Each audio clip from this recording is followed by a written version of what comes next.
நமஸ்காரம். மகாபாரதத்தில் சாந்தி பருவத்தில் மோட்ச தர்மத்தை சேவித்துக் கொண்டிருக்கின்றோம். இன்று நாம் சேவிக்கும் இந்த அத்தியாயத்தில் உபரிஸ்ரவசு சாபமும் விமோச்சனமும் பெற்றது குறித்து தான் சேவிக்க இருக்கின்றோம். யுதிஷ்டிரர் மகானான வசு என்கின்ற அரசன் பகவானிடத்தில் பக்தி உள்ளவனாய் இருந்தபொழுது எதற்காக நழுவி பூமியின் புதரில் பிரவேசித்தான் என்று கேட்க பீஷ்மர் அதற்கு பதில் சொல்ல ஆரம்பித்தார். யுதிஷ்டிரா, இந்த விஷயத்திலும் ரிஷிகளுக்கும் தேவர்களுக்கும் உண்டான சம்ஹாத ரூபமான இந்த பழைய சரித்திரத்தை சொல்லுகிறார்கள். இது கர்மாவுக்குரிய பூமியாகும். சொர்க்கமானது போகத்தின் பொருட்டு உண்டாக்கப்பட்டது. ஆகையால் இந்திரனானவன் பூமியை அடைந்து யாகத்திற்கு தீட்சை செய்து கொண்டான். ஸ்வனிய பசுவினுடைய அந்த காலமானது வந்த பொழுது ப்ரஹஸ்பதியானவர் இப்பொழுது பசுவுக்காக மாவை கொண்டு வரலாம் என்று சொன்னார்.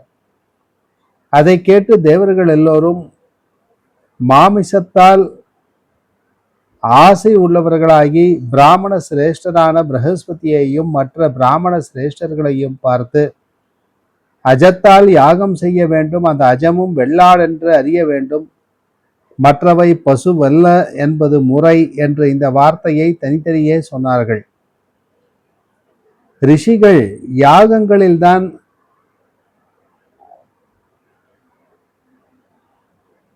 அதாவது யாகங்களில் தானியங்களால் பூஜிக்க வேண்டும் என்று வேதம் இருக்கிறது.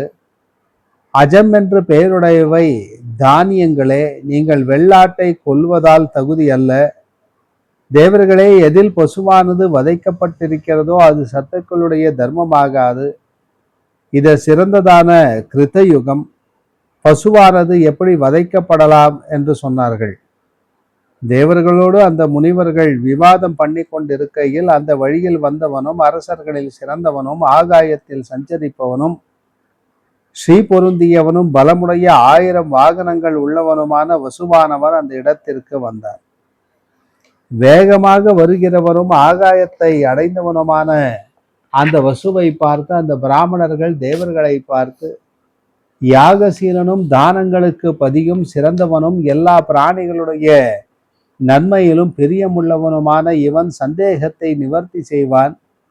மகானான இந்த வசுவானவர் ஒரு விதத்திலும் தவறுதலான வார்த்தையை சொல்ல மாட்டான் என்று சொன்னார்கள்.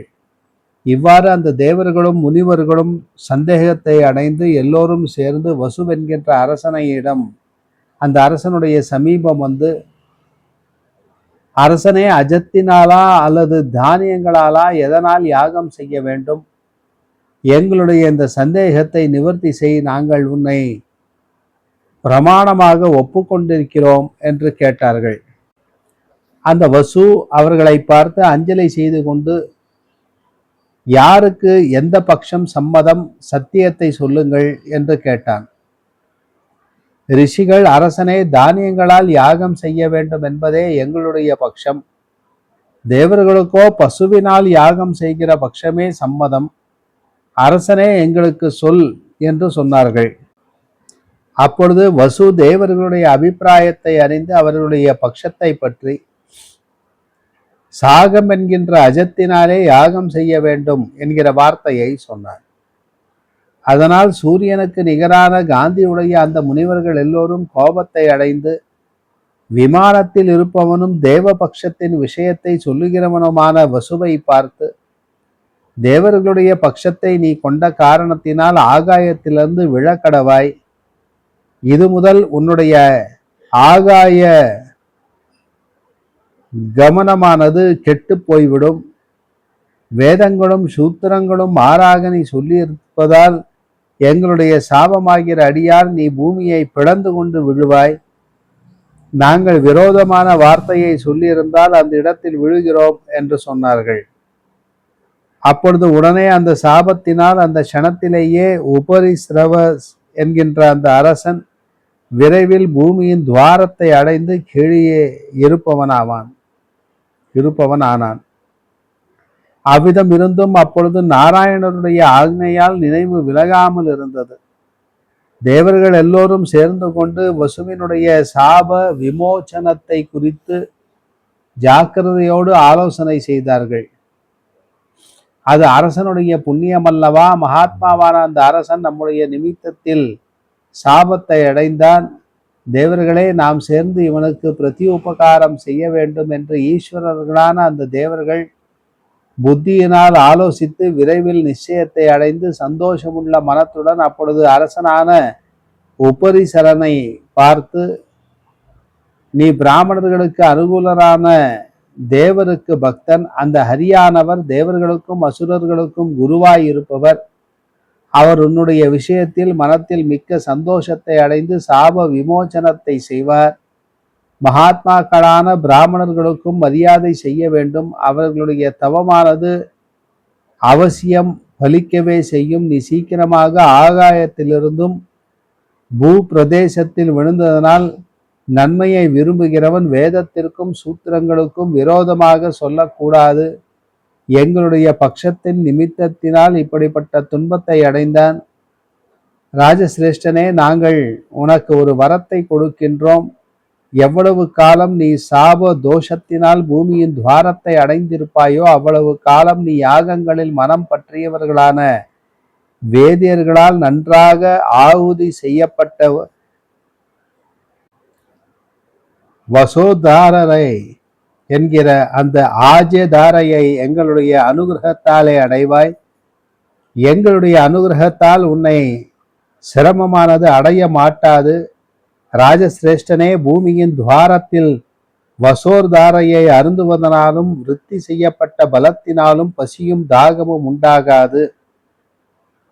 எங்களுடைய வரத்தினால் அந்த பகவான் பிரீத்தி அடைந்து பிரம்மலோகத்தை அடையும்படி செய்வார் என்றனர். இவ்வாறு அந்த தேவர்கள் எல்லோரும் அரசனுக்கு வரத்தை அளித்து அப்பொழுது முனிவர்களுடைய வசனத்தினால் மாவினாலேயே யாகத்தை நிறைவேற்றிவிட்டு இருப்பிடம் சேர்ந்தார்கள்.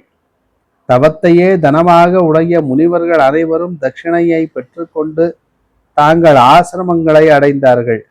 இந்திரனும் வசுவையே நினைத்து கொண்டு அமராவதியை அடைந்தான். வசுவும் அப்பொழுது பெரிய பொய் சொன்னதன் பயனாக புதரை அடைந்தான். பிறகு வசுவானவன் விஸ்வக்சேனருக்கு பூஜையை செய்தான். எப்பொழுதும் நாராயணருடைய வாக்கிலிருந்து வெளியான மந்திரத்தையும் ஜபித்தான். அப்பொழுது பூமியின் துவாரத்தை அடைந்திருந்தும் 5 காலங்களிலும் 5 யக்னங்களால் தேவர்களுக்கு பதியான ஹரியை பூஜித்தான்.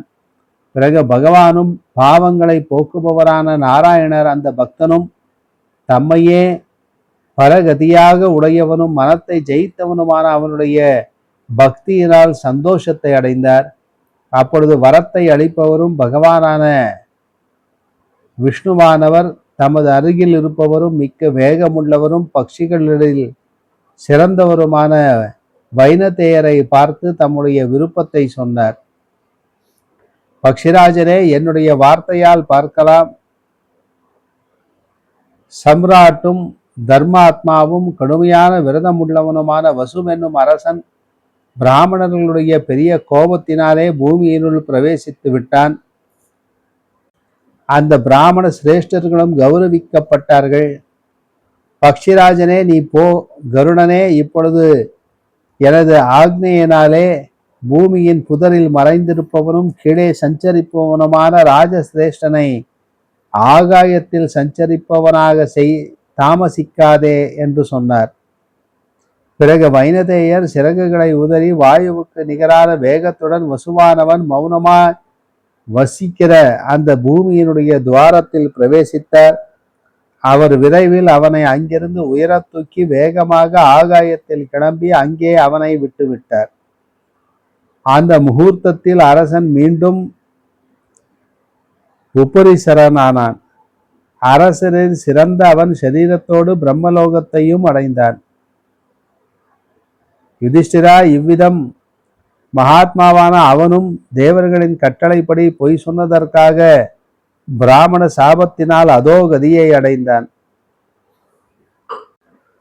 அவன் எல்லா சரீரங்களிலும் வசிப்பவரும் ஈஸ்வரருமான ஹரியை மட்டும் உபாசித்து வந்தான். அதனால் விரைவில் சாபத்திலிருந்து விடுபட்டான். பிரம்மலோகத்தையும் அடைந்தான். இதையெல்லாம் உனக்கு சொன்னேன். மனிதர்கள் உண்டானதையும் நாரத முனிவர் அந்த நாரத முனிவர் ஸ்வேத தீபத்தை அடைந்ததும் உனக்கு முழுவதும் சொல்வேன். ஒரே மனத்துடன் கேட்க கடவாய் என்று சொல்லி இந்த அத்தியாயத்தை பூர்த்தி செய்கிறார். மீண்டும் நாளை சந்திப்போம். நமஸ்காரம்.